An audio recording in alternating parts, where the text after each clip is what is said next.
মেহেরপুরের গাংনী গারারবের মৌলবি রেয়াজুল হক সাহেব কর্তৃক মুসলমান ধর্মে দীক্ষিত হলে মুন্সি জমিরুদ্দিনকে বেশ কিছুদিন একঘরে হয়ে থাকতে হয়েছে। ৮৮ পর্ব। আমি যখন খ্রিস্টান ধর্ম মানি না তখন আর সমাজে থাকিব না বলিয়া মিশনারি কার্য পরিত্যাগ ও নিজ বাড়িতে মেহেরপুরের গাংনী গারারবের মৌলবি রেয়াজুল হক সাহেব কর্তৃক মুসলমান ধর্মে দীক্ষিত হে। কিন্তু জমিরুদ্দিনের এই প্রত্যাবর্তনকে রক্ষণশীল মুসলমান সমাজ প্রসন্ন মনে গ্রহণ করতে পারেননি, তাকে বেশ কিছুদিন একঘরে হয়ে থাকতে হয়। পরে অবশ্য কয়েকজন সমাজহিতৈষী ব্যক্তির সহায়তায় তিনি সমাজে গৃহীত হন। সমাজের এই অযৌক্তিক বৈরী মনোভাবের কারণে জমিরুদ্দিনকে ক্ষণ পাপে পাপে আবদ্ধ এবং তীর অগ্রজকে সবশান্ত হতে হয়। মুন্সি মেহেরুল্লাহর বিশেষ যত্ন, চেষ্টা ও সাহায্যে তিনি ক্ষণমুক্ত হন। মুসলমান সমাজে প্রত্যাবর্তনের পর মুন্সি জমিরুদ্দিন তার গ্রামের স্কুলে কিছুকাল শিক্ষকতা করেন।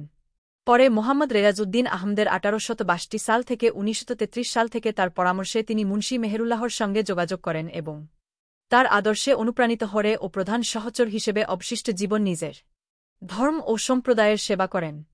প্রকৃতপক্ষে খ্রিস্টান মিশনারিদের প্রচার কৌশলে জমিরুদ্দিন যাকে বলে ছেন মোহনমন্ত্র আকৃষ্ট হয়ে তিনি খ্রিস্টধর্ম গ্রহণ করেন।